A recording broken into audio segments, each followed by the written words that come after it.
During the first round of the 2025 to 2026 Philippine Football League season, Rico Andes was one of the best strikers and maybe even arguably the best striker to watch in the league.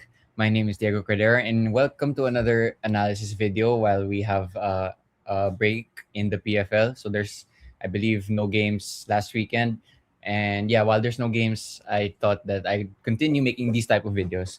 So this type of video, or this video rather, is gonna analyze a certain player instead of a team, unlike my previous two videos. And the player I've chosen to analyze is Rico Andes, who, after performing really well in the first part of the PFL season, has earned the move to Thailand in the second division, I believe. So congratulations to him. But it's no surprise, given how well he performed in the first round of the PFL. Now let's break down what makes him so good. For me, the main thing I want to highlight is his movement. So I've um collected a bunch of screenshots and moments in PFL matches where you can see the quality and intelligence that Rico Andes has as a striker. So here's my first image. This was his goal against Stallion that won the game for Cebu in the last play. So you can see here he's in the top. He's in the top of the Cebu attack, and the ball is with Paulos. Now you can see his intelligence here. He recognizes that Paulos has the ball here in the middle, and he knows that Paulos wants to drive into the middle, into the central space.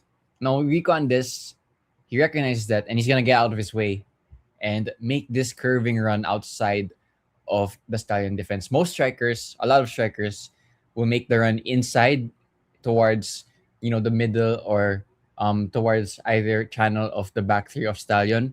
But Rico on this, he knows that Paulos wants to use the space for himself and that he wants to drive into. And honestly, this run out wide is smarter because it means that you kind of give this defender on the bottom right, you give this defender an option and something to think about, because it means he'll have two things to think about. It's either going with Paulos or going with Andes.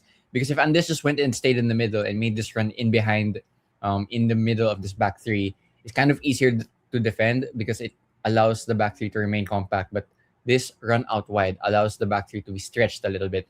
And obviously, when we know what happens, it leads to a score. So great through ball by Paulos, and Rico Andes gets on the end of it. But another thing to point out about Rico Andes is that he is rapid. His acceleration is one of the very best I've seen in the PFL this season. So look where he is when the pass is played from Paulos.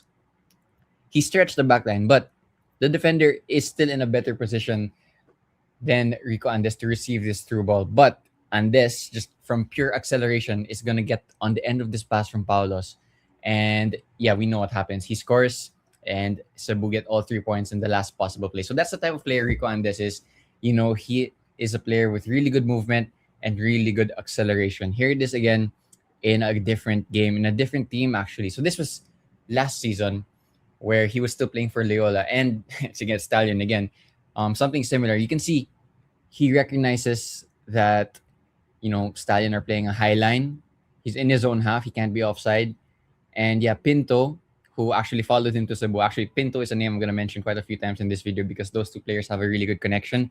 Pinto recognizes that Andes has space to run into, and he's just gonna give him a chance to run into this long ball. Pinto plays him in, and yeah, Andes, he's probably the last strike you want to give that much space because, as I said before, he is so fast. And yeah, in this screenshot, a few seconds later, Andes is on the end of this long pass, and it becomes a goal.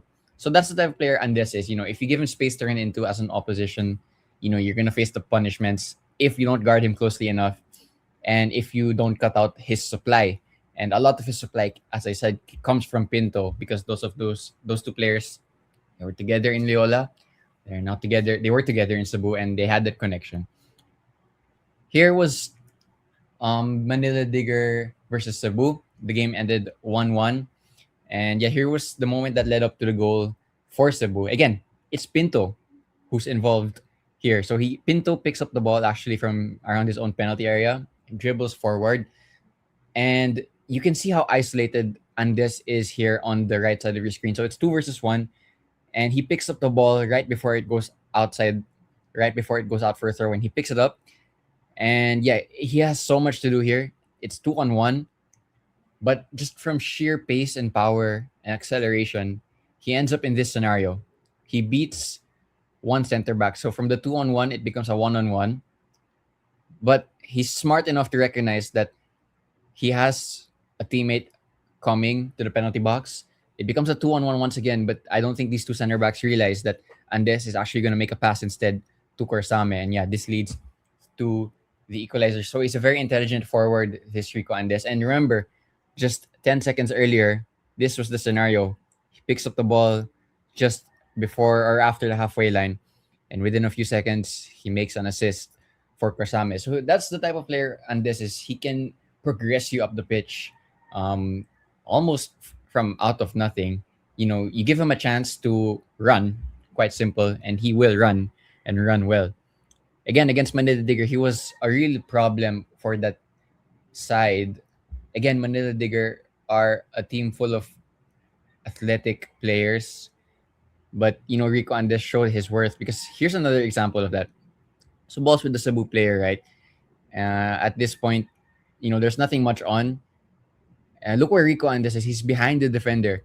But the Cebu player, I think he just knows that if he gives Rico Andes a chance to accelerate and to run into space, he will likely get on the end of this pass. And this is the scenario that was unfolding just a few seconds later. So Andes gets on the end of that pass. Look how much ground he has to make up against the defender. The defender is in front of him, and Andes gets to it before him. Again, that's just from sheer pace and power that Andes possesses. Andes doesn't score from here. He takes a heavy touch, so unlucky for him.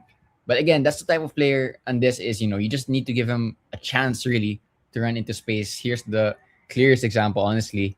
Pinto playing it through for Andes. And yeah, honestly, he's the type of player where, if your team is under pressure, if your team, you know, needs something out of nothing, you just give him a chance to run into that space. And yeah, he will not always get on the end of it, but he will just be a problem for defenders because of his movement, because of his pace. And yeah, it's no wonder that he's now earned a move to Thailand. So congratulations to him. He's still quite young for a footballer, 27, I believe. Still got a good number of years in front of him. And yeah, I wish him all the best for the rest of his career because he is some player. So thank you for joining me for this short analysis, Diego Cordero once again. And this was my analysis on Rico Andes. Thank you very much for watching.